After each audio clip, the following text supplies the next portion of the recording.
સરેરાશ શોધવાના દાખલાની પહેલા આપણે મેથડ જોઈએ, પછી એની શોર્ટકટ શીખીશું.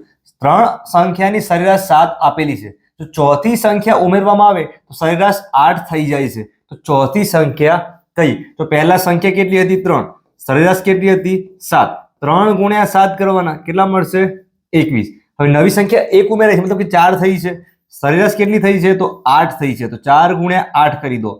જવાબ કેટલો થશે? 8 ગુણ્યા 4 એટલે કે 32. હવે આ બંનેની શું કરવાની? બાદબાકી. 32 માંથી ડાયરેક્ટ 21 માઇનસ કરી દો તો શું જવાબ મળશે? 11. તો આ 11 શું હશે? તો ચોથી સંખ્યા છે 11 હશે. આ જ વસ્તુ આપણે શોર્ટકટમાં સમજીએ. તો પહેલા સંખ્યા કેટલી થઈ છે? સરેરાશ માટે છે 4 સંખ્યા થઈ છે. ચોથી સંખ્યા છે એટલે બધાના ભાગમાં 24 8 8 8 આવે છે. વિચારો કે આ એક ચોથી સંખ્યા છે. આ બધાની સરેરાશ કેટલી હતી? 7 7 7 હતી. બધાનામાં કેટલો વધારો થયો છે? 1 1 નો વધારો થયો છે. તો આ 8 અને આ 3, 8 પ્લસ 3 કરશો કેટલા થશે? 11. તો ચોથી સંખ્યા કઈ હશે? 11 હશે. વિડીયો પસંદ આવે લાઈક કરી શેર કરજો.